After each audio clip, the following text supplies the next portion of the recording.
on va commencer tout de suite. Donc, comme c'est chronologique, je vais commencer dès ma naissance. Voilà. Et je suis donc pas né dans un chou, mais dans une fleur. Euh, tu vois les problèmes de l'enfance. Et mon père était peintre et à la période où je suis né, il était à un moment où il a fait tout un travail de design et où il a travaillé avec un atelier qui s'appelait l'atelier A, qui faisait des objets de design demandés à des artistes en fait. Donc il y avait un berceau et il a fait cette coque. J'ai dormi dans le prototype. Il a fait cette coque au moment de ma naissance. Euh, donc,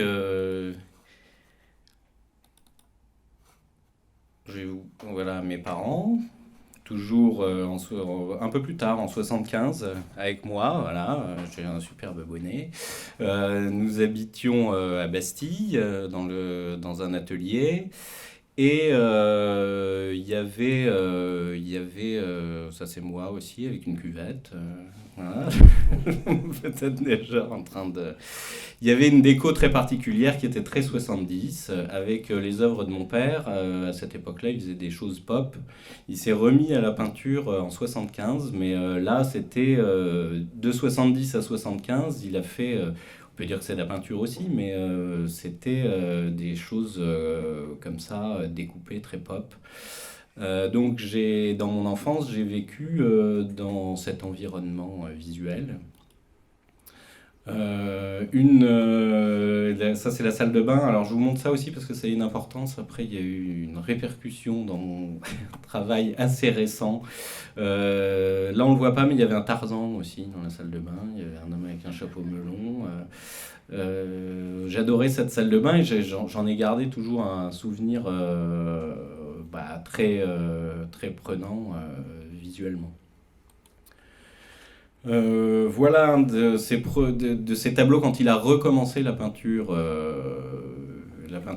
Là, en l'occurrence, c'était de la peinture acrylique. C'était les débuts de la peinture acrylique. Il était aussi assez marqué, on peut dire, par Hockney et dans la facture.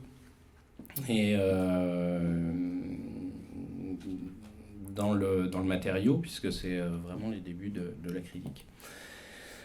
Alors, parallèlement à ça, je passais mes vacances dans ce lieu qui est peint, c'est ce lieu qui est là, qui est une maison dans le sud, qui est une très belle maison, qui date vraisemblablement de l'Antiquité, qui après a été reconstruite au XVIIe, où il y a une fontaine. Le nom du lieu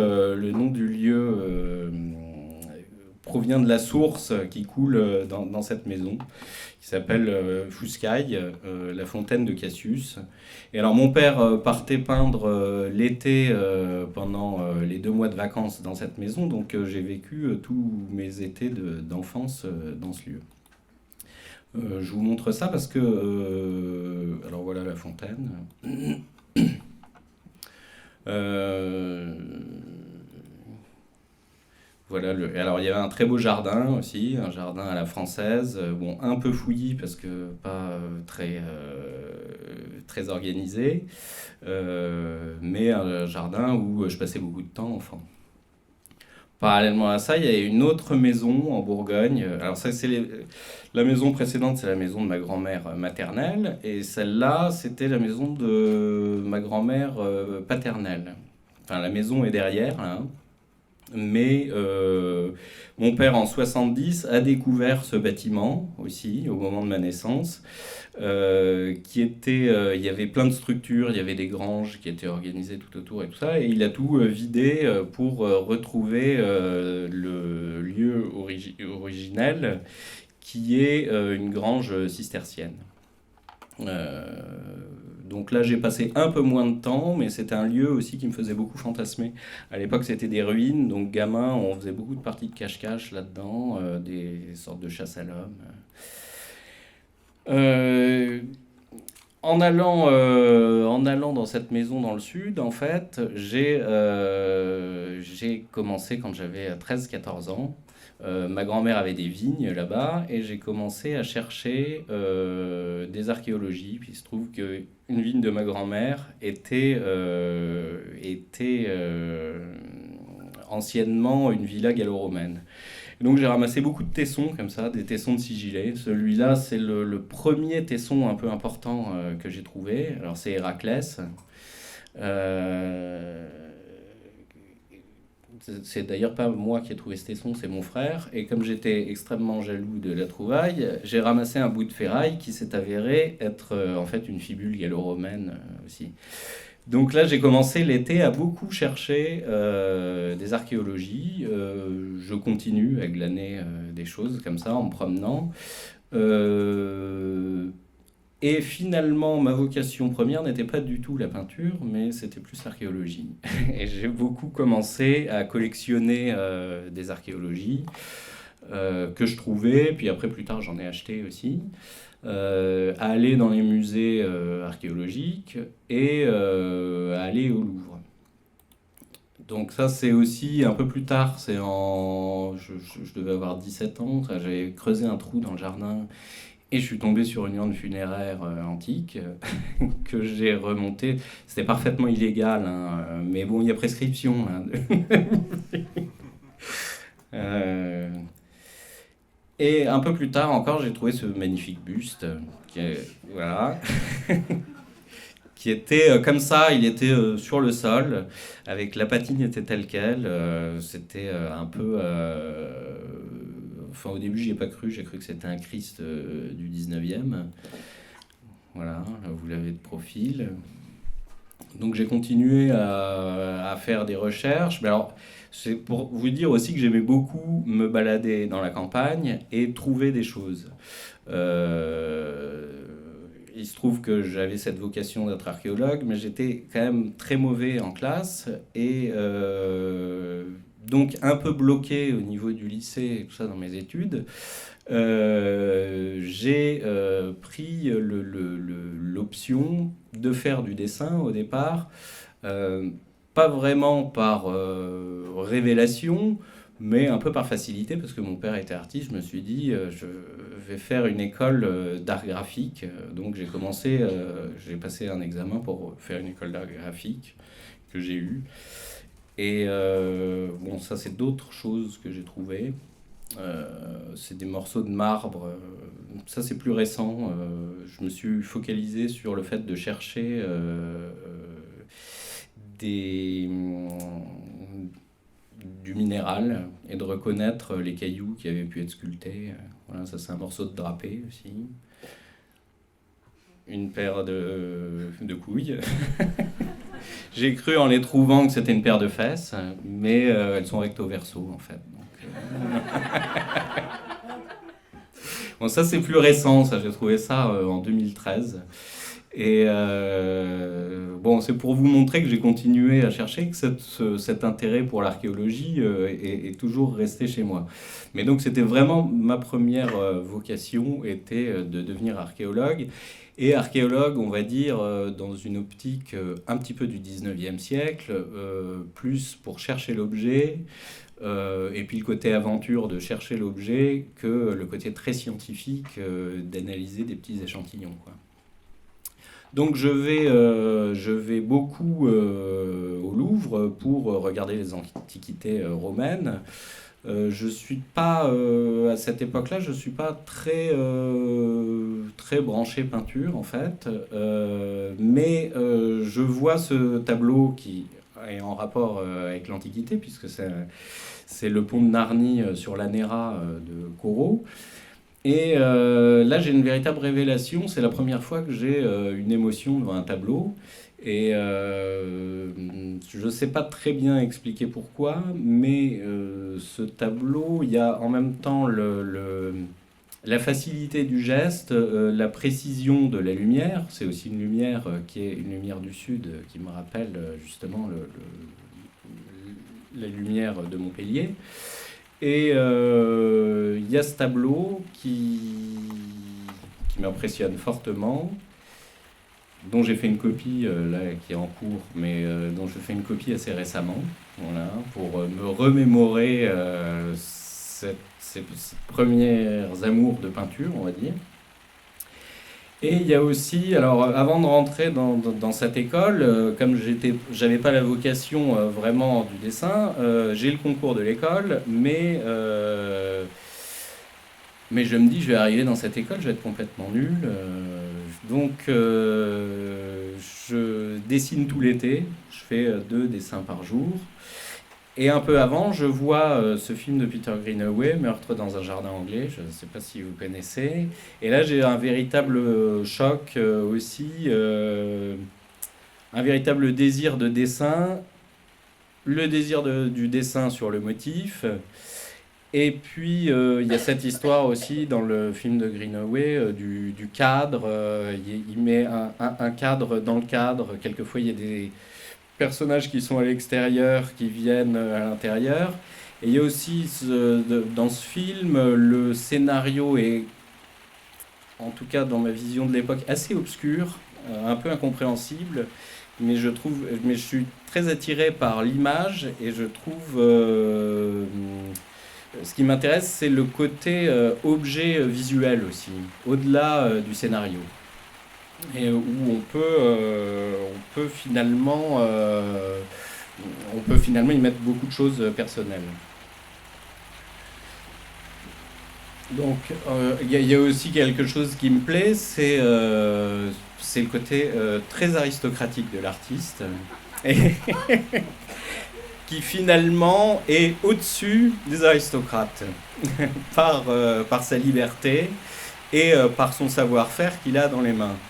Euh, donc là, par exemple, dans cette scène, il envoie chier le type qui est dans le cadre parce que ça le dérange pour son dessin.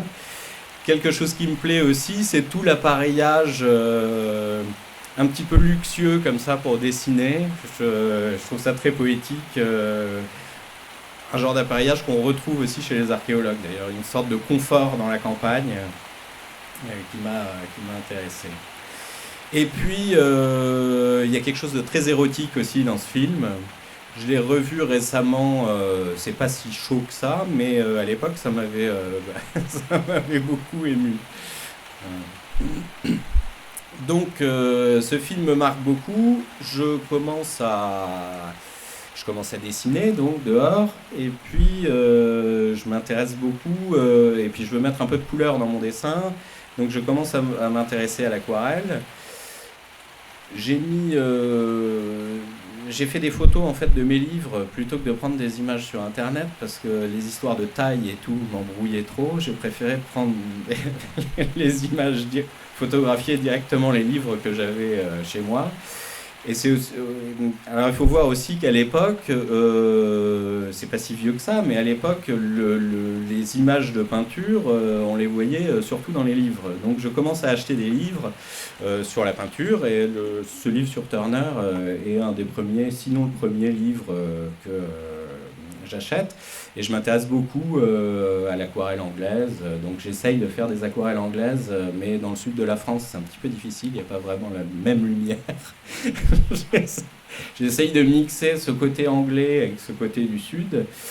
Et là, bon, je commence aussi à aller au musée pour voir de la peinture. Ça, c'est des peintures de Frédéric Basile. C'est c'est les vignes de Frédéric Basile. Et pour moi, qui ai beaucoup été dans les vignes justement pour chercher des archéologies, il y a une espèce de vérité dans la lumière du sud que je trouve extraordinaire dans ces deux tableaux. Alors ils ne sont pas présentés comme ça au musée, ils sont présentés côte à côte. Là, c'est pareil, j'ai pris des photos dans un livre. Je commence à me dire que je peux peut-être faire de la peinture. Ça, c'est des choses faites sur le motif. Je me dis que je peux peut-être commencer à faire de la peinture sur le motif. Il y a aussi dans Basile quelque chose qui me plaît beaucoup, c'est ces ateliers à l'époque, avec tout le décorum du 19e. Et puis voir qu'on peut faire un tableau aussi sans personnage, parce que déjà que j'avais du mal à dessiner la nature sans personnage. Et donc je regarde beaucoup ça. Celui-là aussi est assez magnifique. J'adore la façon de mettre les brillances sur le cadre. J'essaye de repérer des choses qui pourraient m'aider pour peindre. En fait, mon père était peintre, mais il m'a très peu aidé. Il me disait oui, c'est bien ou c'est pas bien, ici c'est pas mal. Mais il m'a jamais vraiment donné de conseils. À part me dire, bah, tu sais, la peinture, ça se fait, t'achètes 12 tubes, tu prends de l'huile de lin, de la térébenthine et tu fais de la peinture. Donc au départ, je me suis beaucoup plus instruit, on va dire, en regardant la peinture du 19e que sur les conseils de mon père. Il y a ce tableau aussi que je vois au musée Fabre. Alors à l'époque, j'aime pas du tout ce tableau parce que là, la couleur de la photo est un peu passée, mais il est très criard, mais il est très juste par contre par rapport à la lumière du sud aussi. C'est un bleu qui est un bleu de cobalt très fort. Et puis là aussi, il y a une espèce d'aristocratie du peintre là, qui m'intéresse. Ce tableau de Basile aussi, qui va m'intéresser plus tard. À l'époque, j'ai beaucoup de mal, mais en même temps, il m'intrigue parce que il y a une composition un petit peu bizarre. Et puis, pourquoi il n'y a que des hommes? C'est une sorte de scène mythologique, mais sans mythologie. Ce tableau de Corot aussi. Alors, celui-là, je l'ai pas vu en vrai, mais je l'ai vu en photo, qui me plaisait beaucoup parce que le traitement très simple aussi des premiers plans qui sont laissés vides m'a beaucoup intéressé. Et bon, j'ai commencé à avouer une véritable passion pour Corot. Et ce tableau a appartenu à deux gars. Et donc voilà ma première peinture dont je suis à peu près fier à l'époque. Il y en a peut-être eu avant, mais celle-là, je l'ai toujours gardée. Et je me rappelle très bien le moment où je l'ai faite. Je me rappelle très bien que j'avais réussi à faire quelque chose qui était à peu près satisfaisant. J'ai fait ça sur un petit contreplaqué, hein, une petite planche de bois. C'est un tout petit tableau, hein, c'est grand comme ça. Et ce tableau, le soir, je rentre à la maison et il y avait Vincent Bioulès qui venait dîner à la maison, qui est un artiste de support surface, qui était un ami de mon père. Ils ont fait leurs études ensemble et lui me dit de continuer. Il regarde le tableau, il me dit c'est très beau. Et ce monsieur va devenir, on va dire, mon père en peinture. À ce moment-là, beaucoup plus que mon propre père.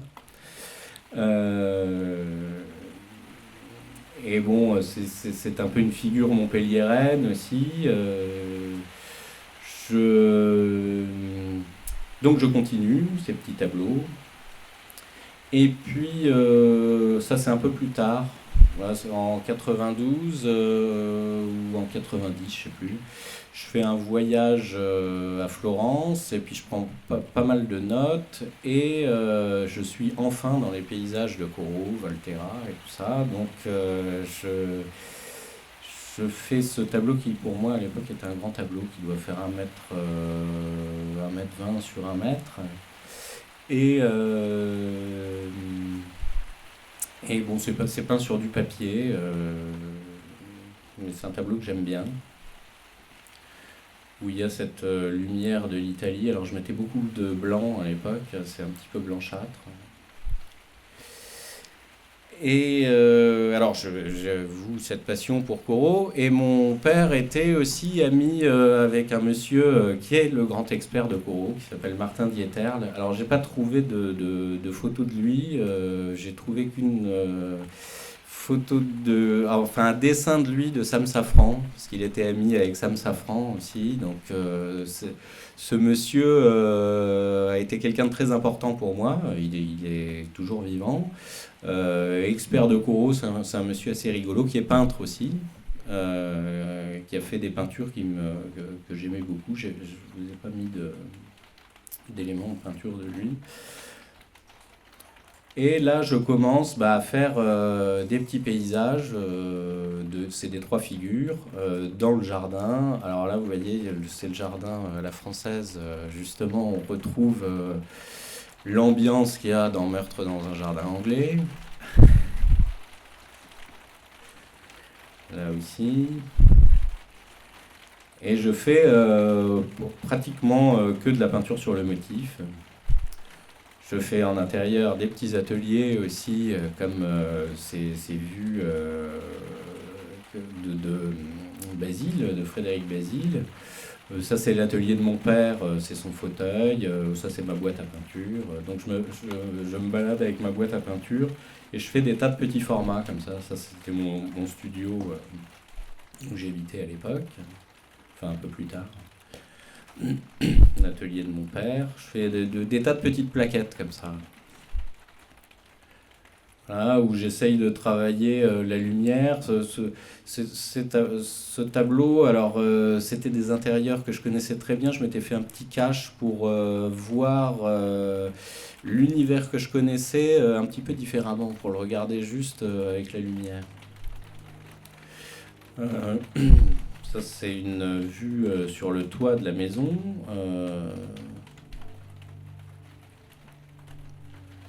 Voilà, alors je fais des tas de petites peintures comme ça. Alors, en parallèle, j'avais terminé mon école d'art plastique et je travaillais comme indépendant. Je faisais de la mise en page. Et je commençais à être confronté de plus en plus à l'ordinateur, chose qui m'insupportait particulièrement, alors que j'avais appris à faire mes petites maquettes avec des bouts de papier et des dessins.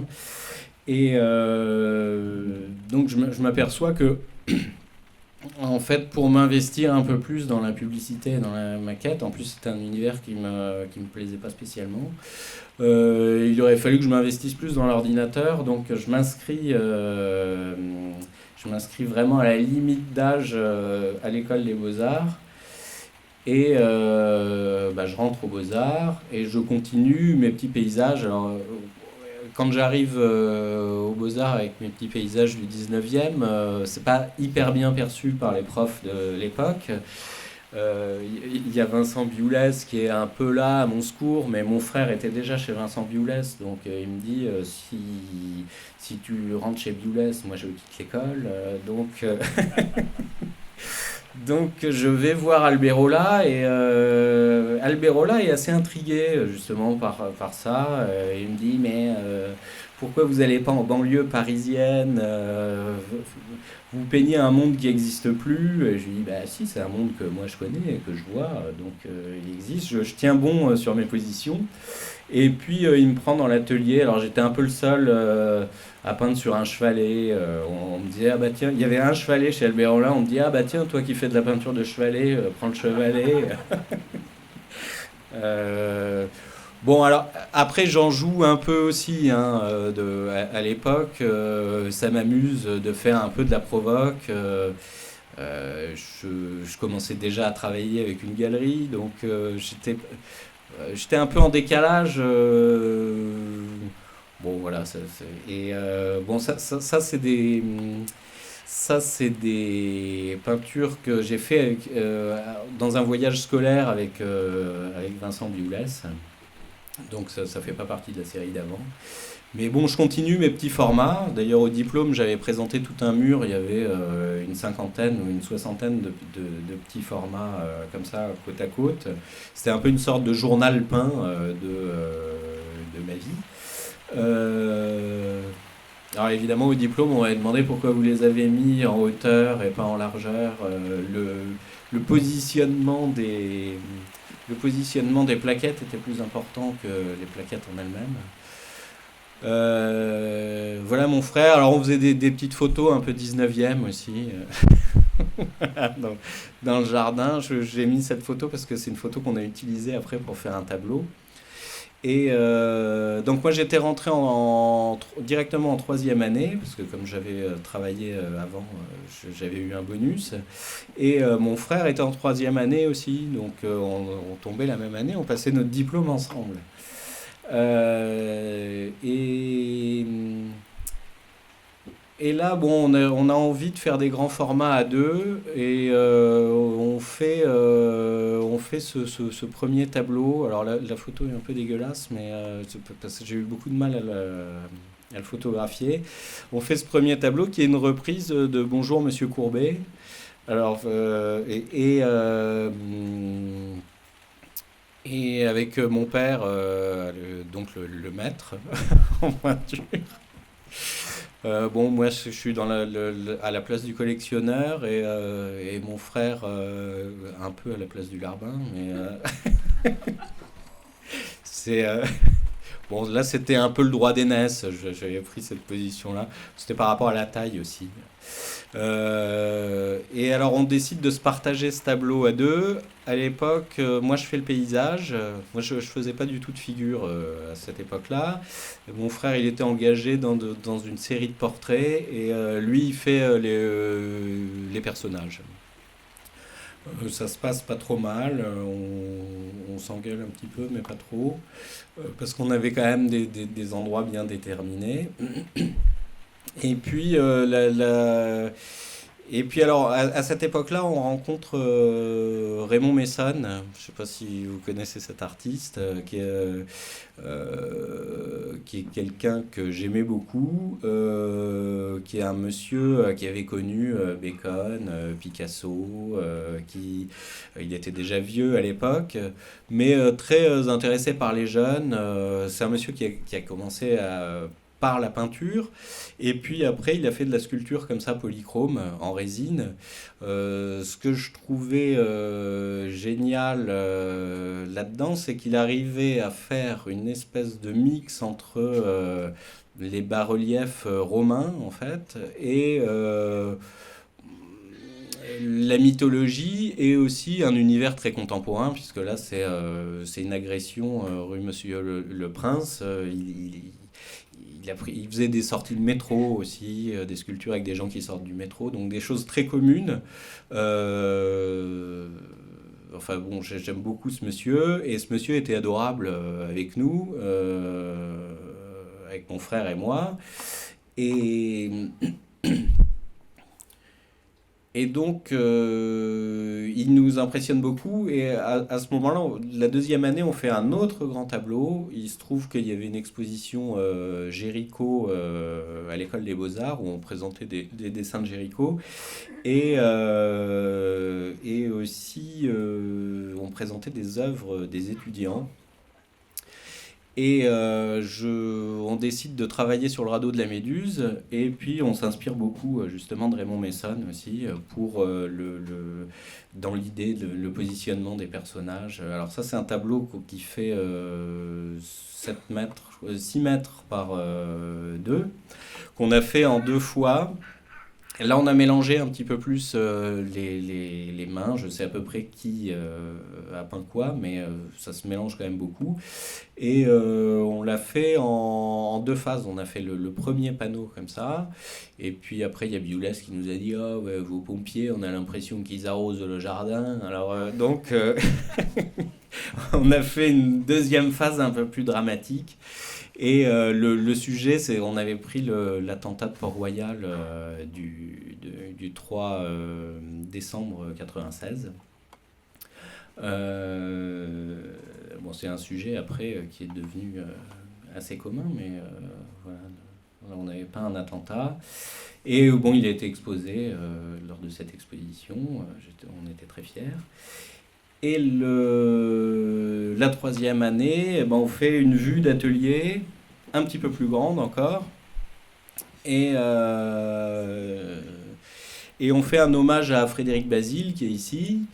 Et puis à l'atelier de Basile qui est là, comme on était dans un atelier dont le maître était montpelliérain, alors le maître est ici de dos, c'est Vincent Bioulès, on a mis un peu les peintres qui étaient importants pour nous. Il y a Raymond Messon qui est ici là, en photo, parce qu'il était venu voir le tableau quand on le préparait aussi.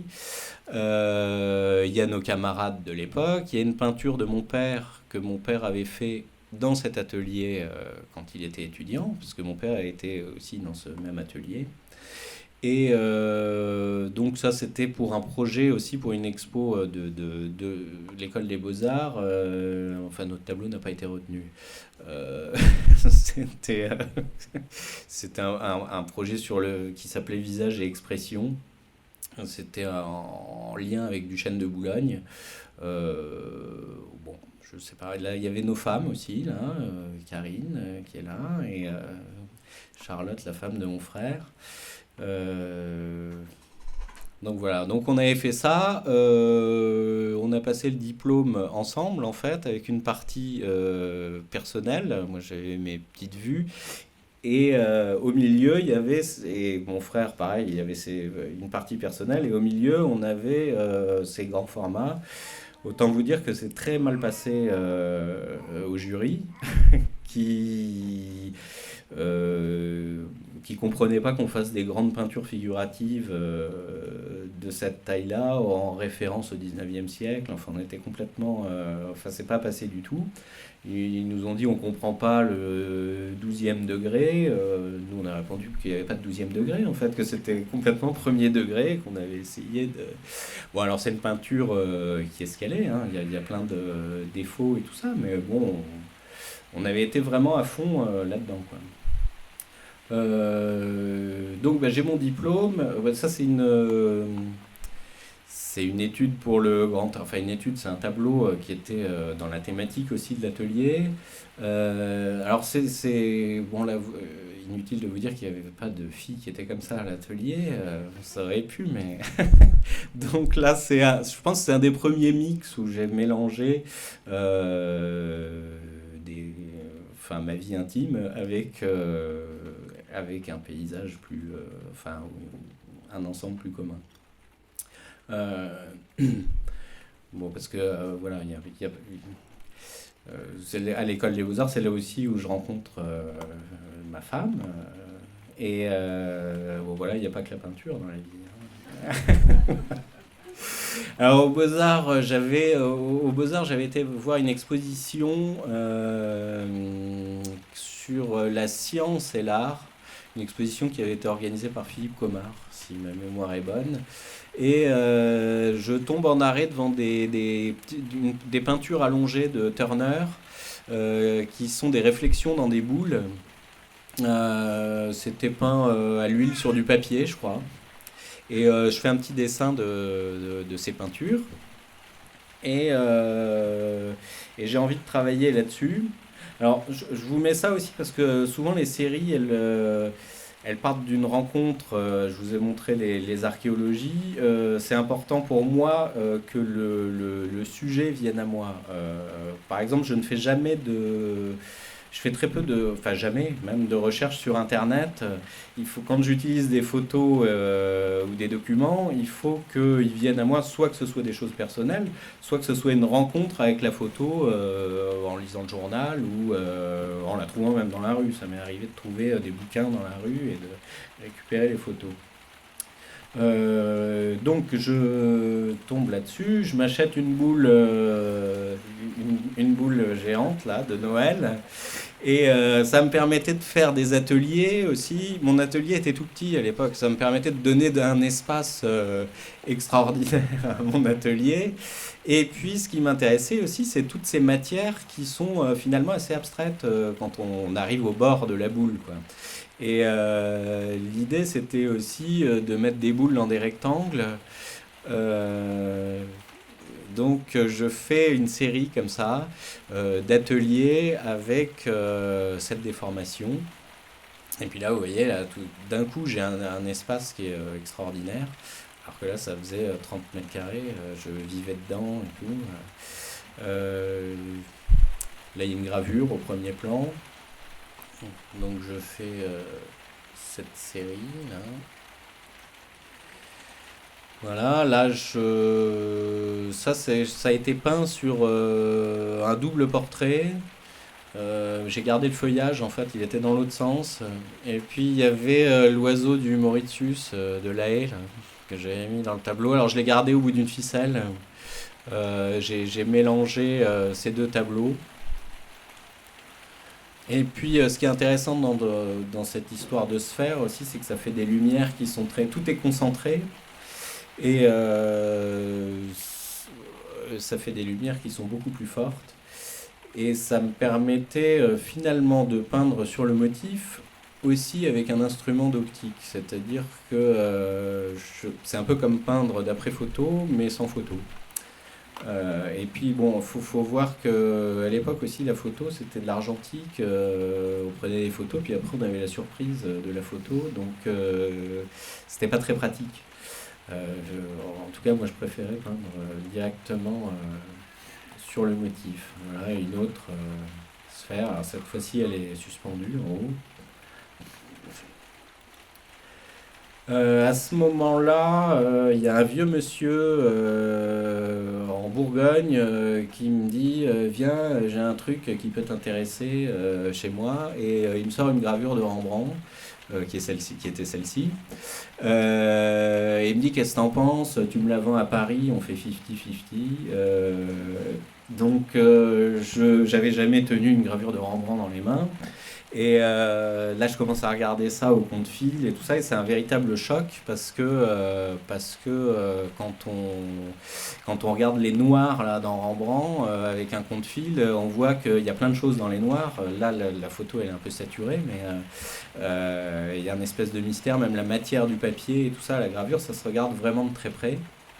Et donc, bon, je vais pas vous raconter toute l'histoire, c'est assez rocambolesque, mais je lui vends sa photo, on fait 50-50. Le monsieur était le fils d'un peintre assez célèbre. Alors, il m'avait demandé ça parce qu'il savait que j'étais peintre. Il y a une amitié qui se noue entre nous aussi avec ce vieux monsieur. Mais je vous montre ça parce que c'est le moment aussi où j'ai commencé à m'intéresser à la gravure en tant que collectionneur aussi, parce que là j'ai commencé à voir les papiers, à savoir reconnaître un papier 17e, un papier 18e, et en tant que graveur. Je vais faire après plusieurs fois des séries de gravures. Alors après c'est vraiment par moment, c'est des moments où je vais prendre un mois où je vais faire que de la gravure, parce que le dispositif est un peu long. Et surtout, ma gravure, elle va être... ce que j'aime, c'est ça, c'est ce noir fait juste avec des traits. Donc je travaillerai toujours que avec une aiguille. Et je vais jamais faire de résine ni rien. Une aiguille et essayer de chercher le noir en grattant comme ça. Ce qui m'intéresse dans la peinture, c'est la rapidité du geste, et ce qui m'intéresse dans la gravure, c'est la lenteur du geste. C'est-à-dire que l'invention du hasard qu'on va trouver dans la peinture, elle se trouve, on va dire, dans l'emmerdement de la gravure, parce que c'est très très long, donc au bout d'un moment, la main fait autre chose, et puis on change le disque, et puis l'esprit travaille pendant qu'on est en train de graver. Donc ça c'est après les beaux-arts, il y a cette gravure, ma compagne part en résidence à Madrid et je vais commencer à lire Hemingway. Alors comme je suis un peu monomaniaque, j'ai commencé à lire Hemingway pour son livre sur la corrida, je crois que c'est La mort l'après-midi. Et puis après j'ai lu tous les Hemingway parce que j'aime bien quand je fais les trucs un peu d'une façon comme ça, monomaniaque. Je vais lire Hemingway et alors donc je retrouve Karine, ma compagne, à Madrid et au Prado je tombe sur les Gréco, les portraits de Gréco principalement. Gréco c'est un artiste que j'aimais pas du tout quand j'étais plus jeune et là j'ai un véritable choc parce que c'est la simplicité du dispositif aussi et de voir que tout est animé juste par la peinture du visage et le positionnement de la main. Et donc je vais commencer une série de portraits.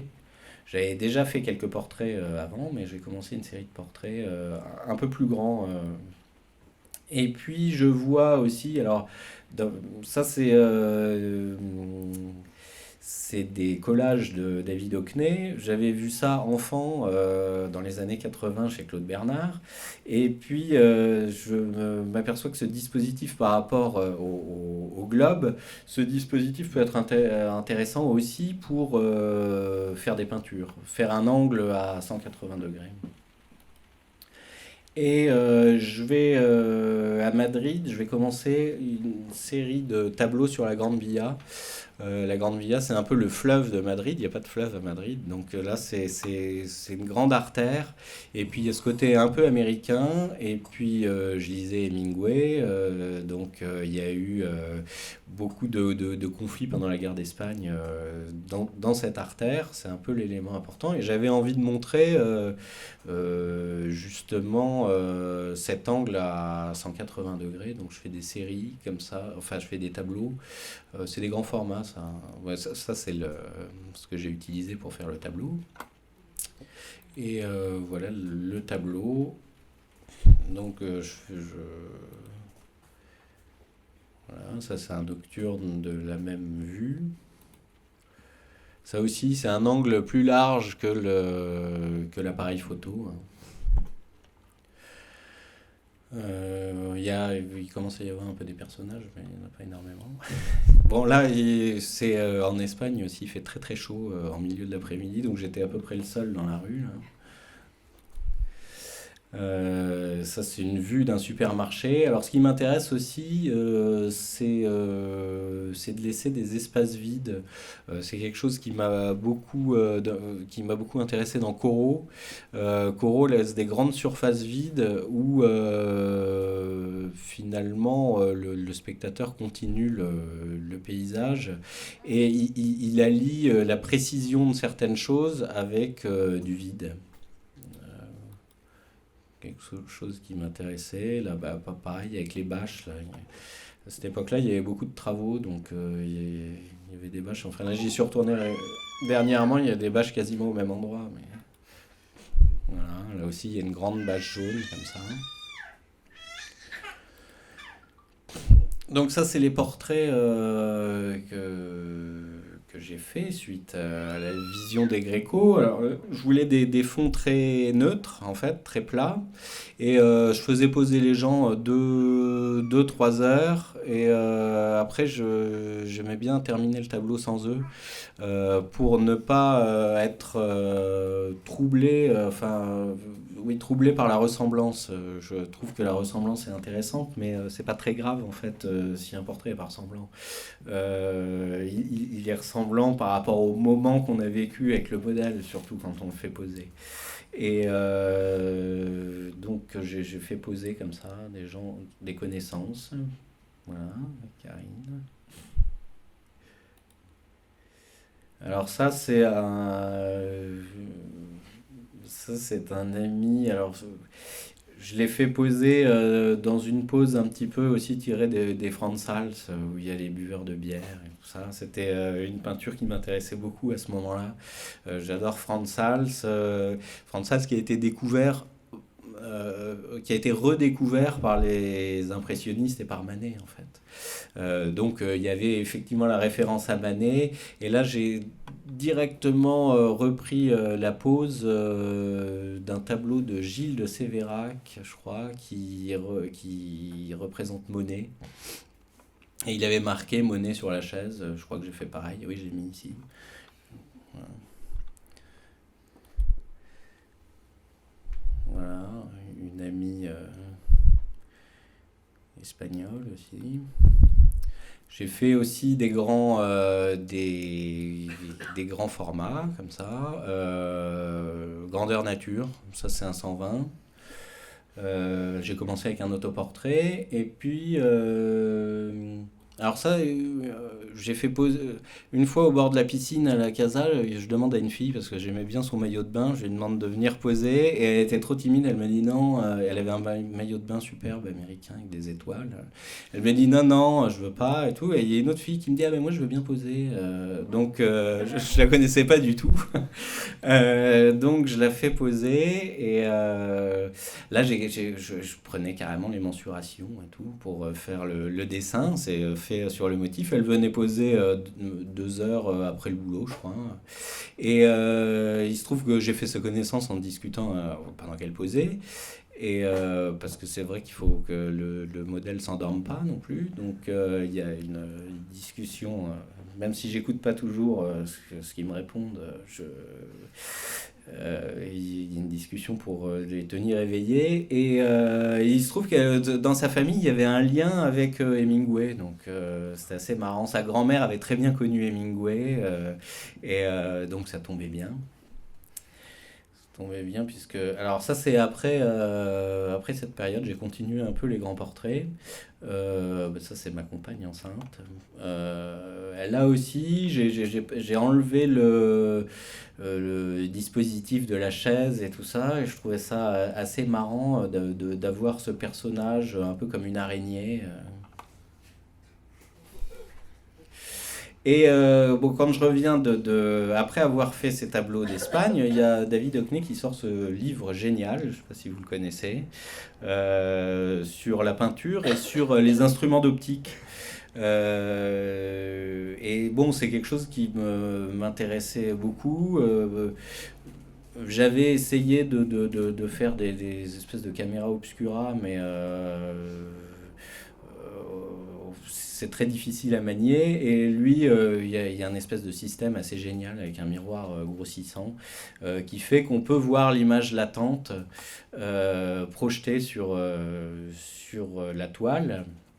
Bon, j'ai pas tellement utilisé de procédés comme ça, mais ce livre est assez passionnant parce que il décomplexe aussi par rapport aux artistes anciens, euh, où on voit que le génie était aussi des techniques et des choses de roublardise, et ça te déculpabilise d'utiliser la photo pour peindre, mais à fond, quoi. Donc ça c'est une photo juste avant la naissance de mon fils. Donc ça c'est quand même un élément important de ma vie, de mon premier enfant.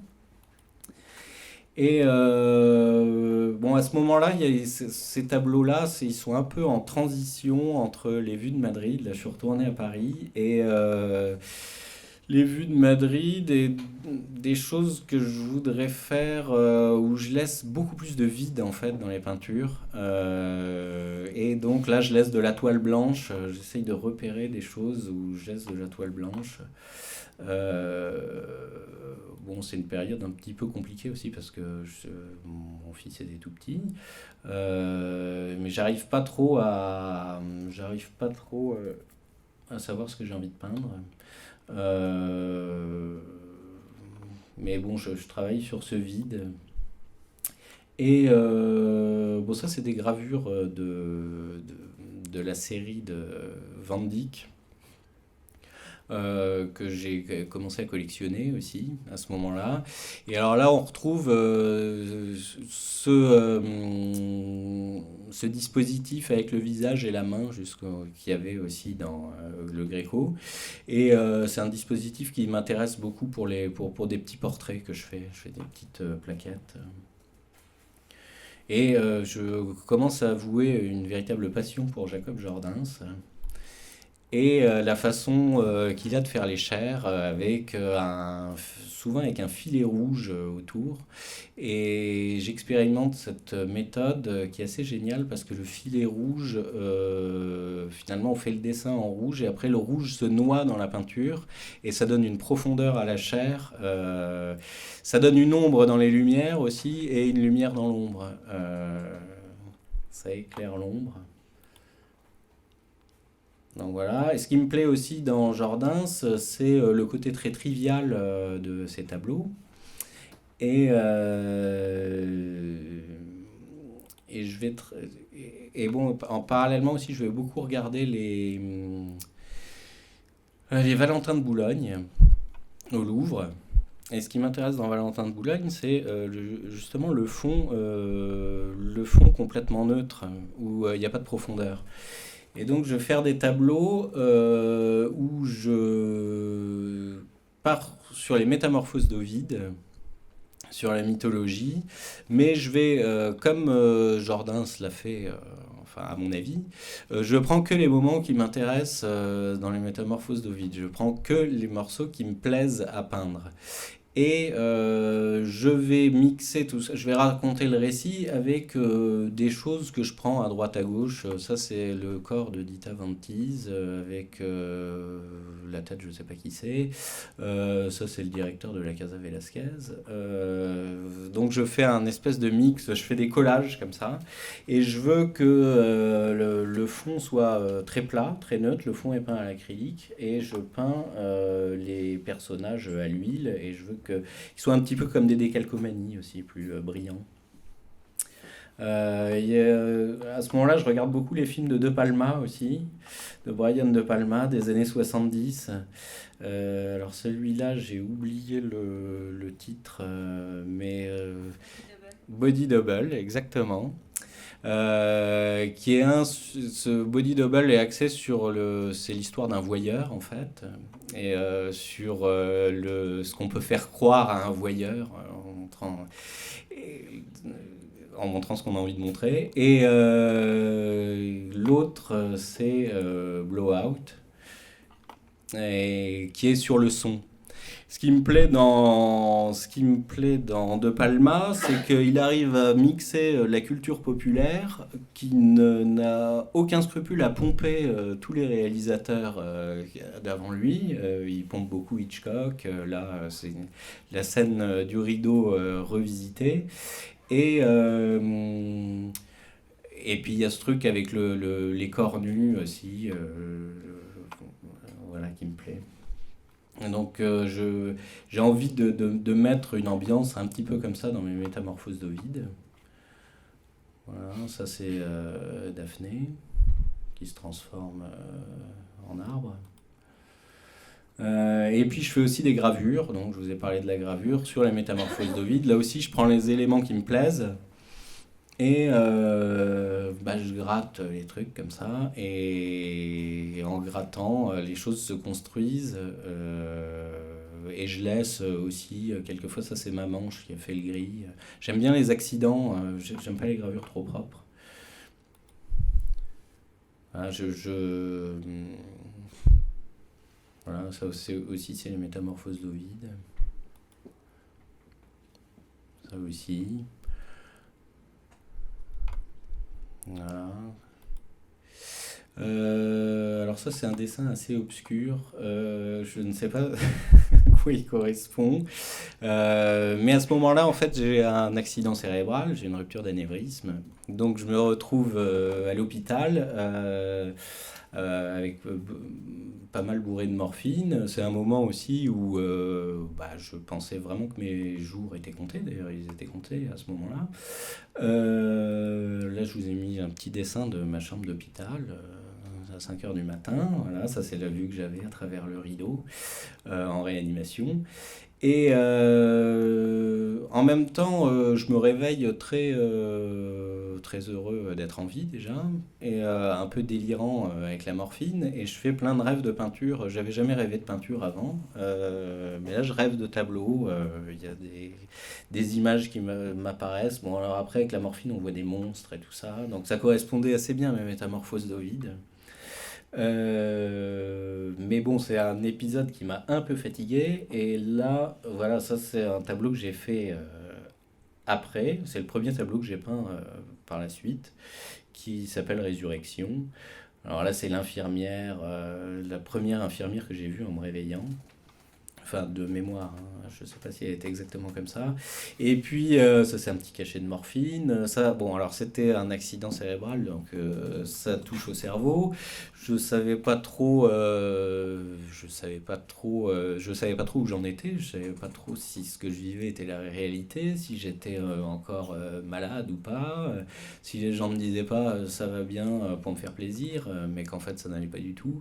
Donc grosse paranoïa et tout, mais bon, voilà, il y a les éléments, il y a ma femme enceinte aussi, il y a le sexe aussi. Est-ce que je vais pouvoir et surtout, je me dis, après cet épisode, je me dis que je vais peindre, en fait, je vais aussi peindre ce que j'ai envie finalement et être totalement déculpabilisé par rapport au fait de faire une peinture qui soit 19e ou pas 19e, qui soit de son temps ou pas de son temps. Je me dis, bon, finalement, fais ce que tu as envie de faire. Donc je vais continuer, si on veut, les mythologies, mais mais ça va être des mythologies personnelles où je vais essayer de mettre des éléments qui font partie de ma vie courante. Alors là, j'ai mis les insectes parce que quand j'étais à l'hôpital, je rêvais d'aller faire de l'entomologie avec mes enfants. Enfin, avec mon fils en l'occurrence, à l'époque, j'avais qu'un seul enfant. Donc j'ai envie de mettre dans ces tableaux des choses. Buffon, qui est mon voisin, qui était mon voisin en Bourgogne. Aussi, j'ai envie de mettre tous ces éléments, aussi ces éléments de science qui m'intéressaient à ce moment-là dans de la peinture. Aussi mes collections de silex. Je me suis beaucoup intéressé à la taille des silex, dans quel sens c'était taillé pour savoir si c'est des vrais ou pas. Donc voilà, je mets tous ces éléments là et je fais des tableaux où aussi l'échelle des choses que je peins correspondent à mon envie de peindre. C'est-à-dire si j'ai envie de faire une grosse main, je fais une grosse main parce que j'avais envie de peindre une main. Voilà. Donc là, vous avez là il y a le petit personnage du 18e, Buffon. Ce tableau s'appelle Entomologie. Il y a les filets à papillons. Alors je fais des collages pour faire les mises en place. Donc ça, en fait, c'est une décharge derrière. Et puis voilà, là je vais inclure aussi par exemple cette image qui était une image de Playboy des années 80 qui m'avait fait beaucoup fantasmer à l'âge de 14 ans. Et puis mon père un jour jette des vieux Playboy et je retrouve cette image, donc je les ai récupérés pour les, pour les inclure dans ma peinture. Cette femme était à l'époque pour moi la femme idéale. Puis bon, dans Playboy de l'époque, il y avait toute une mise en scène, là, il y a une armure et tout. C'était quelque chose d'assez travaillé. Donc on la retrouve dans ce tableau. Dans ce tableau où il y a un bout de... Ça c'est un bout de Jordaens, ça c'est les bottes de mon fils, ça c'est un chardin, enfin je mélange tout ça, un paysage de chez moi en Bourgogne. Et ce tableau est intitulé Partie de chasse en Bourgogne, en hommage à un très célèbre film où avait joué Brigitte Lahaie qui s'appelait Partie de chasse en Sologne. Voilà, et puis j'essaye aussi. Alors, ça, c'est un poussin. Cette pose dans Poussin est assez récurrente. Il y a plusieurs tableaux de Poussin où il y a cette pose qui est extrêmement érotique, en fait. Et c'est pour ça que j'ai choisi celui-là. Mais en fait, j'ai envie aussi de composer des choses comme dans Poussin, mais en mélangeant là aussi de l'archéologie. Donc ça va donner ce tableau. Voilà, où il y a des archéologues et au niveau de la composition, c'est un petit peu travaillé comme un poussin. Alors là, il y a un bout d'os aussi, mais je veux pas vraiment qu'on reconnaisse que c'est de l'os. Euh, je, je mixe aussi les matières, c'est-à-dire que ça, normalement, c'est un bout de viande, mais je veux qu'il devienne minéral. Ça, c'est un tableau de la même série. Je lis beaucoup ce livre aussi qui est assez génial. Je ne sais pas si vous le connaissez. Je vais utiliser des gravures de Dürer aussi pour composer des tableaux. C'est-à-dire que voilà, ce tableau-là est fait d'après cette gravure.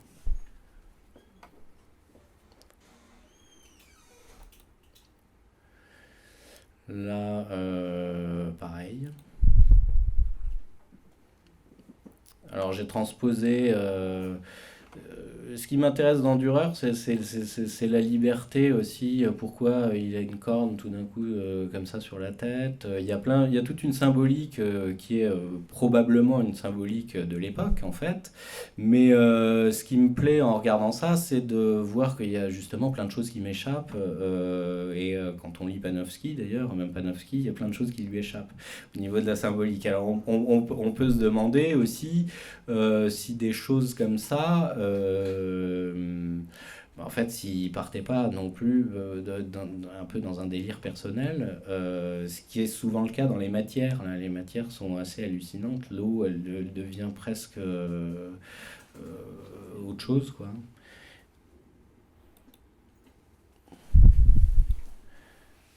Hein, ça, c'est un tableau.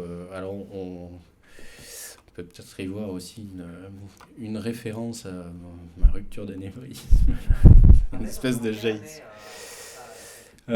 Ça, on doit être en 2010, par là. Voilà. Alors, ce qui me plaît aussi, c'est de mélanger des pays. Ça, c'est un paysage de chez moi en Bourgogne. Des choses un petit peu décalées. Justement, ce qu'il y a dans les tableaux, finalement dans les Poussins, il y a aussi un espèce de décalage avec ces personnages nus dans les scènes mythologiques. Les Romains n'étaient pas forcément nus à tout bout de champ. Donc c'est cette espèce de vision du décalage qui me plaît aussi. Ça c'est alors il y a voilà, deux versions avec le même lièvre. C'est le lièvre de Chardin en fait, mais que j'ai mis dans l'autre sens. Je lui ai redonné vie. Ça c'est des vues de l'exposition que j'avais fait à l'issue de ces tableaux chez Françoise Besson à Lyon. Et puis, alors là, je trouve cette gravure de Watteau. Watteau, il a fait deux gravures, en fait. Il y a beaucoup de gravures d'après Watteau, mais lui-même en a fait que deux ou trois, dont celle-là. Alors ça, je trouve ça dans une brocante à 5 euros. Elle est très abîmée, mais bon, heureusement, comme ça, je suis pas tenté de la vendre.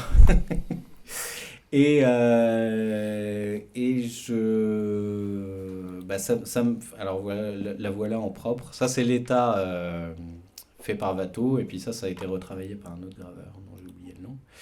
Et puis, bon, donc je regarde un peu Watteau. Je m'intéresse beaucoup à ce tableau qui s'appelle les délassements de la guerre.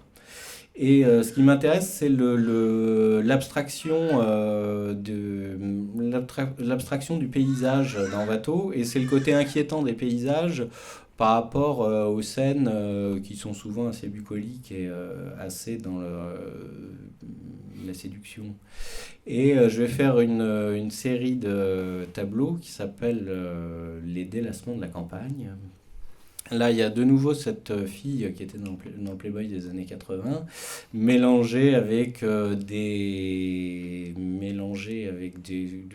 partie de tableau d'Oudry. Et ce qui m'intéresse là aussi, ce qui m'intéressait dans Watteau, c'était cette sorte d'abstraction du paysage. Et je vais essayer de chercher des matières qui correspondent pas spécialement à la représentation, du paysage, mais je vais essayer de jouer avec le lisse, le grenu, des choses au couteau, des choses peintes au pinceau, des choses plus précises. Euh, et puis, ce qui m'amuse aussi, c'est le côté cul de Watteau. Donc, j'essaye de retransposer ça aussi avec des images de cul de notre époque, on va dire.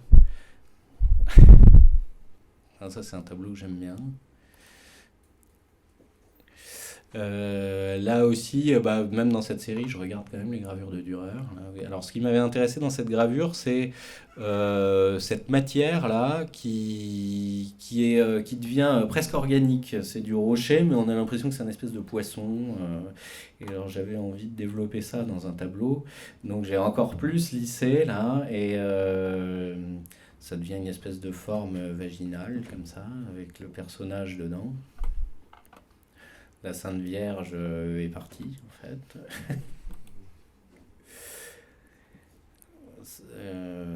Bon, ça fait partie de la série aussi. Ça, c'est quelque chose que j'ai repeint sur un portrait. J'ai gardé l'œil qui regarde comme ça dans le paysage. Alors ça, au départ, j'étais parti de cette fameuse sculpture que j'avais trouvée, et puis finalement, c'est redevenu des fesses. Voilà. Et alors là, pour parler un petit peu technique, là, je voulais mélanger ces paysages qui sont un peu violents et véhéments avec des choses plus précises de peinture. Du coup, j'ai fait un espèce de halo, mais j'ai trouvé que le halo était intéressant avec le tableau. J'ai pas repeint ensuite. J'ai dégagé cette partie là pour peindre le nu. Voilà, ça fait partie de la même série. Et parallèlement à ça, je continue à je me remets même à faire de la peinture sur le motif. Ça, c'est un tableau qui est chez un collectionneur. Alors, il l'a mis dans un cadre du 18e. Et j'ai mis cette photo parce que ça me plaît beaucoup que ma peinture soit mise dans un cadre 18e. Alors, je sais pas si l'assemblage là est super convaincant, mais voilà, ça, c'est des séries de peintures faites sur le motif dans les bois. Là aussi. Alors j'ai fait ça, c'est des tout petits formats, c'est 3 figures. Et j'ai rajouté après, ils étaient pas, j'ai fait poser personne dans les bois comme ça. D'autant plus que c'était assez difficile parce que je me suis fait bouffer par les moustiques quand j'ai fait cette série. Et ce qui m'intéressait, c'était de développer cette histoire de paysage abstrait là, avec la figure, mais d'augmenter encore l'échelle, c'est-à-dire que la figure soit encore plus petite. Et puis l'histoire du nu dans le paysage, qui est quelque chose de complètement absurde, même dans la peinture classique. Ça m'amusait de développer ça. Il y a ce tableau de Basile que le musée achète il n'y a pas très longtemps. Le musée Fabre a acheté ce tableau de Basile que je trouve absolument fou, là, et justement avec cette histoire de nu dans le paysage et dans le paysage abstrait. Alors il paraît qu'il a été fait probablement sur un tableau de Monet que Monet lui avait passé. Là en fait c'est une robe, hein. Quand on regarde, il y a un personnage avec une robe ici, mais il a laissé la robe et toutes ces textures, je trouve ça assez génial. Puis même la différence du visage et du corps, là. Voilà. Et là, donc, il y a un ami qui poste sur Facebook une photo de lui en train de se baigner nu dans une rivière au mois de novembre, je crois. Et je vois cette photo et c'est quelqu'un que je connais pas très bien d'ailleurs. Et je sors de l'atelier pour acheter mon sandwich. Et je rencontre le gars au Monoprix. Et alors, je lui dis, ah, super ta photo, je suis en train de faire des nus dans le paysage, est-ce que je peux l'utiliser? Il me dit, oui, oui, bien sûr, je vais même t'en envoyer d'autres. Et donc, il m'envoie ces photos de lui nu dans le paysage. Et donc, je commence une série. Je fais ce premier tableau déjà avant de commencer une série. Mais c'est ce qui va donner le titre de la série. C'est un monsieur qui s'appelle Damien Malige, pour ne pas le citer, qui écrit. Et donc, il m'envoie ces photos et je travaille d'après ces photos. Alors, il y a 2 tableaux, je crois, où il est dedans. Sinon, le reste, après, je l'ai enlevé et j'ai mis d'autres personnes à la place. Mais donc là, on ne sait pas très bien si c'est un homme ou une femme, mais c'est un homme, hein. Euh, Et puis, j'ai envie de développer cette chose-là et de travailler les personnages d'une façon très méticuleuse, en fait, et d'avoir un paysage où je vais travailler avec des chiffons, avec des coulures, avec des grattages, avec finalement le hasard et des accidents. Je veux que les matières ressemblent à des matières de paysage, mais je veux pas qu'on puisse finalement nommer ce que c'est. Euh, et je veux que les modèles soient aussi. Alors évidemment, il y a une partie, il y a quelque chose qui est du domaine de l'érotisme, mais je veux que ce soit aussi des femmes ou des hommes communes, en fait. Pas justement que ce soit des filles de magazine. Euh, donc là, c'est dans le même esprit. Ça, c'est un modèle de l'école où je donne des cours.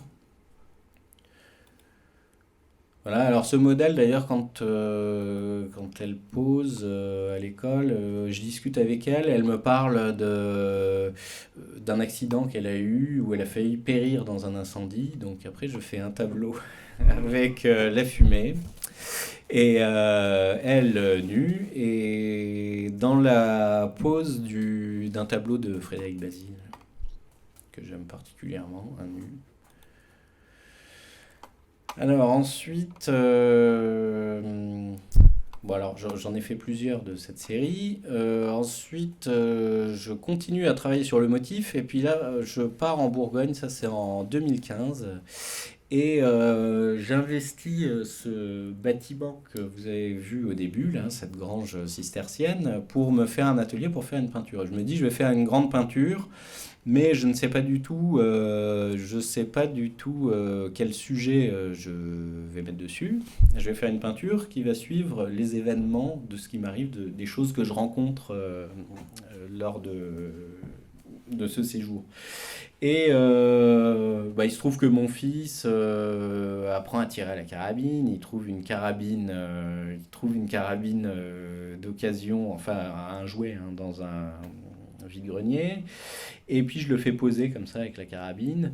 J'utilise un paysage euh, que j'ai fait sur le motif et je veux inclure aussi cette architecture dans laquelle je travaille. Et je mets cette bande blanche comme ça au départ pour partager les matières. Et la carabine me fait penser à Hemingway. Hemingway a appris à tirer très jeune. Et donc, ça faisait longtemps que j'avais envie d'inclure Hemingway dans un tableau. Je mets Hemingway en train de manger son sandwich dans un pique-nique qu'il faisait avec ses enfants. Et donc l'été se passe et mon père meurt à la rentrée et je m'aperçois de tous les liens qu'il y avait dans ce tableau par rapport à la mort de mon père. C'est-à-dire que mon père avait fait un tableau de moi à peu près au même âge que mon fils où je jouais avec une carabine. Il y a cet espace qu'il a découvert dans les années 70 où je peins que j'ai investi pour la première fois. Et Hemingway, le surnom d'Hemingway était Papa. Donc voilà, c'est pour ça que j'ai appelé ce tableau Papa. Et bon, c'est un tableau aussi sur le passage avec cette bande blanche. Voilà. Et c'est les deux mêmes enfants ici. Donc après, je poursuis ces choses avec les bandes blanches là aussi. Ça, c'est un tableau dans le jardin dans le sud. C'est mon fils en train de peindre. Et je suis parti d'une image où mon fils était en train de peindre, de dessiner un tableau que mon père faisait beaucoup étudier quand il était prof aux Beaux-Arts à Dijon. Et bon, là aussi, c'est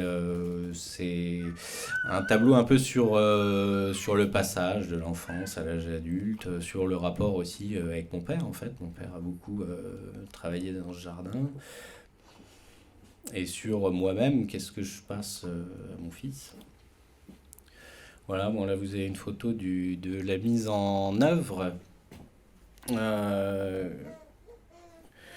La mise bon, qui est faite en dépit de toute logique classique comme avait enseigné mon père, c'est-à-dire que je commence par le détail et je vais vers l'ensemble. Alors que normalement, bon, ce qu'on m'a appris, c'est de l'ensemble au détail, de l'ombre à la lumière et du maigre au gras. Là, je fais l'inverse. Là, c'est un tableau, je sais pas. Alors, ça, c'est une photo de l'exposition au musée Fabre Frédéric Basile, où le conservateur du musée Fabre voit une photo du tableau qu'on avait fait avec mon frère quand on était étudiant. Et il veut l'inclure dans l'exposition du musée Fabre. Donc, je suis extrêmement fier d'exposer ce tableau 20 ans après, ce tableau qu'on aurait pu découper en rondelles avec mon frère parce que c'était tellement grand qu'on se disait qu'on allait récupérer la toile pour peindre autre chose dessus. Et finalement, on a bien fait de le garder. Il est resté roulé pendant 15 ou 20 ans et là, il a été déroulé. Et bon, là j'étais très fier parce que j'étais en présence de mon père, de Bioulès, d'un artiste que je ne connais pas, mais c'est un artiste du 19e. Voilà, avec mes enfants. Alors je vais revenir un petit peu sur le portrait.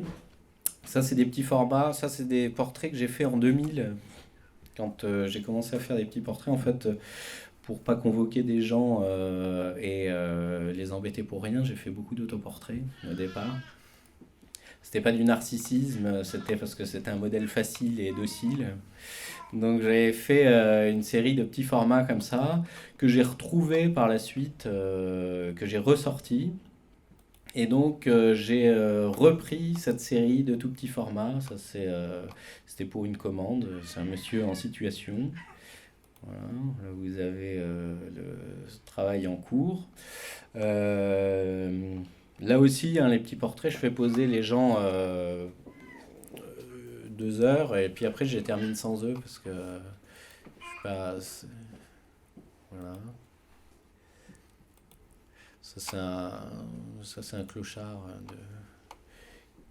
qui habite à côté de chez, enfin qui vient mendier à côté de chez moi. Ça c'est une commande.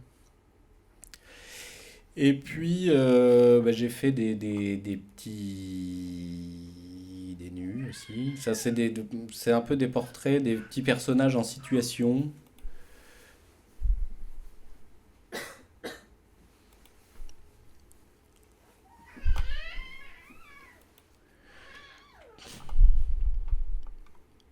Voilà, ça c'est assez récent. Ça aussi.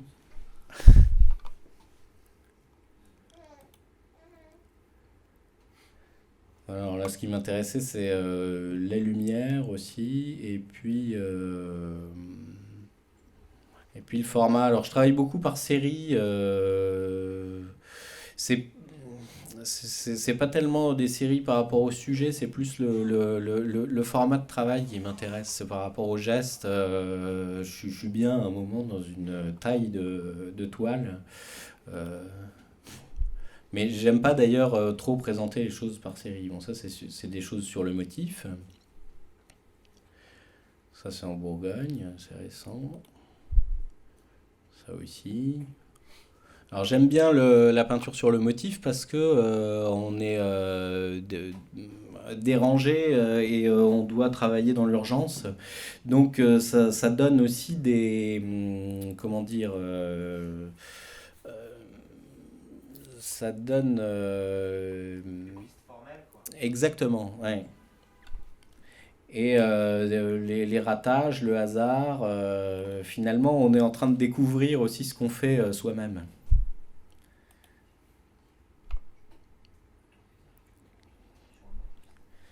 Voilà, ça aussi. Alors celui-là, je l'ai utilisé après pour faire un grand format. Là, j'ai mis alors ma dernière exposition à Arcueil. Là, je voulais avoir un mur comme c'était un comme c'était un bâtiment très, c'est une école un peu, c'est une ancienne école, donc c'était un peu hangar. Je voulais avoir des cadres autour de mes tableaux et aussi pour casser le côté série justement, parce que finalement la continuité d'une série, je trouve ça un petit peu ennuyeux. Et donc Philippe Marin m'a dit ah, bah, si tu veux mettre des cadres, je vais te prêter des cadres de ma collection. Donc ça c'est un superbe cadre 18e. Alors je me suis amusé à mettre mes tableaux dedans, enfin ceux qui correspondaient au niveau de la taille. Euh, voilà, le mur était à peu près comme ça. Il y avait des choses avec les cadres qui correspondaient pas forcément au niveau de la taille. Celui-là, il était tellement compliqué que j'ai fait un tableau spécialement parce que je voulais un tableau assez simple. Et puis j'ai fait ces grands formats. Alors je vous ai montré la salle de bain au début. Quand j'ai fait cette exposition à Arcueil, l'espace était très grand et j'étais un peu bloqué sur le sujet. J'avais terminé ma série là, cette série sur les nus dans le paysage. Je voulais quelque chose qui soit en même temps en continuité. Et en rangeant des affaires de mon père, je suis tombé sur des documents qu'il avait utilisés pour peindre cette fameuse salle de bain pop, dont un petit fascicule de Tarzan des années 60.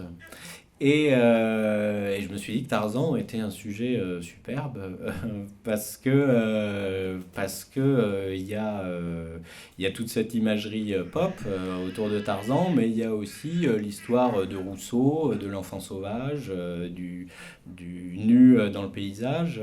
Il y a aussi le film Greystoke que j'avais beaucoup aimé quand il était sorti. Et donc j'ai utilisé cette thématique pour faire ces trois grands formats.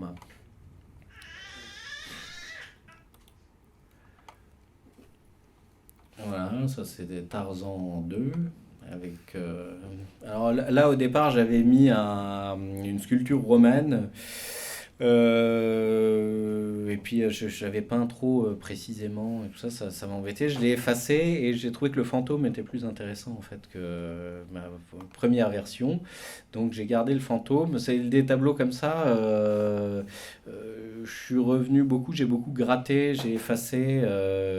J'aime bien qu'il y ait des choses en dessous qui aient disparu quoi. Voilà, ça c'est le troisième volet. Avec le tigre, ça je suis parti d'une image avec un type à Drouot qui transportait un tigre empaillé. Voilà, c'est pour ça qu'il y a l'étiquette ici. Voilà. Là c'est un autre Tarzan que j'ai fait par la suite. Il est plus comme ça d'ailleurs. Là il y a une grosse tache blanche. Ça c'est une petite série d'orages. Je sais pas si la photo est terrible. Ça c'est des orages aussi. Voilà. Alors là, des choses comme ça, c'est aussi la matière qui conditionne le paysage, quoi. J'aime bien essayer de travailler avec le hasard. Voilà. Voilà, ça c'est un orage plus, c'est un petit peu plus grand, ça. C'est un orage plus sage, on va dire, au niveau de la peinture. Alors ça, dernièrement, j'ai fait des... La photo est vraiment pas bien, mais j'ai fait des peintures vraiment minuscules. Ça fait 2 centimètres sur 2 centimètres. Bon, avec le cadre, ça fait 15-15. Mais j'avais besoin de me reconcentrer, comme j'ai besoin de lunettes maintenant pour peindre, j'avais besoin carrément d'utiliser à fond la lunette là, et de travailler sur des choses toutes petites. Et puis bah là, il y a un petit clou à chaque fois pour tenir le truc dans le cadre. Donc ça me permet de faire soit un piercing, là il y a une broche, je crois. C'est un peu des petits objets. Voilà, là aussi j'ai utilisé un cadre ovale. On a l'impression qu'il a été juste fait pour ça. Voilà. J'ai peint dernièrement aussi ces petits tableaux que j'appelle des portraits.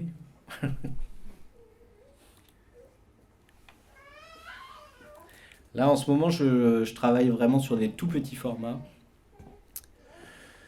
Ce qui m'intéressait là par exemple aussi c'est ce qui se passe là avec un tout petit peu de matière. Et puis ça, c'est des intérieurs, en fait, de cette maison que je vous ai montrée au début, où j'allais quand j'étais enfant. Et là maintenant, la maison qui est en face, qui appartient à mon oncle, est en train de tomber en ruine. Et mes enfants tournent des films d'horreur dedans. Et du coup, la lumière me plaisait assez et j'ai eu envie de travailler là-dessus. Voilà, et ça, c'est des petites vues érotiques. Alors là, pour ça, je prends des images sur Internet, mais je les photographie sur l'écran. Donc il y a les reflets de ma verrière dessus, ce qui fait que ça brouille un peu les pistes.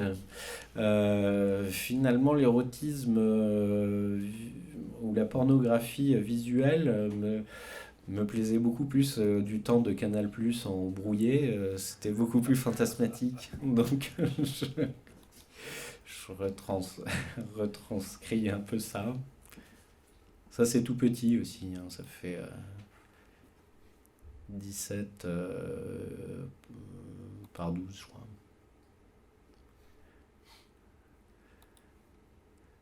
Voilà, ça c'est un portrait assez récent.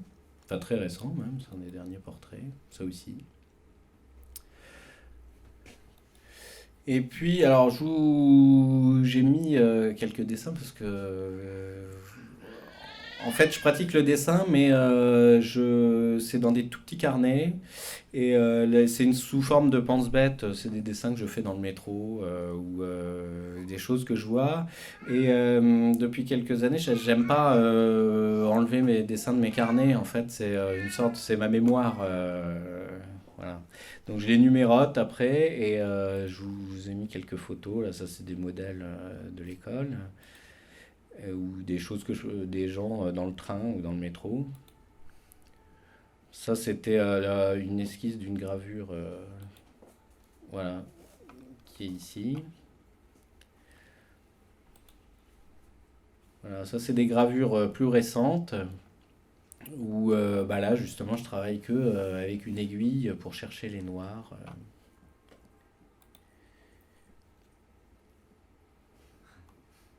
Voilà, un mix. Alors, on m'a dit que c'était Cézanne, mais c'est pas Cézanne en fait. C'est un bandit c'est un bandit à New York dans les années 10-20. Ça, c'est des fesses dans un boucher. Et bon, voilà, c'est un mélange un peu de tout ça. Alors, en gravure, il y a un graveur que j'adore. C'est Hercule Segers, je ne sais pas si vous connaissez.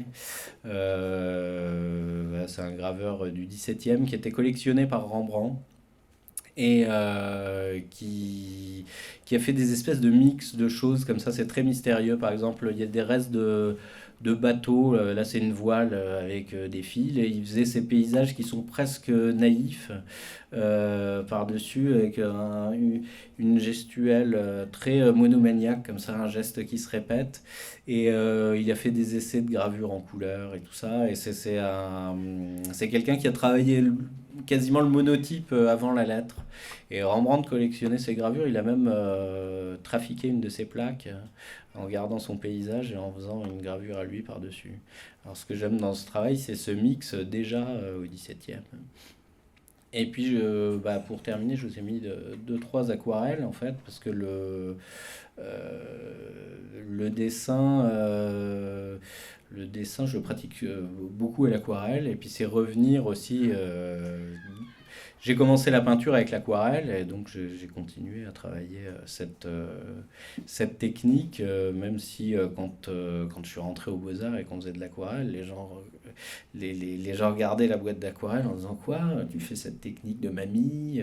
C'est un truc d'un autre temps. Voilà, c'était tout de suite associé à Marie Laurencin et tout ça. Voilà.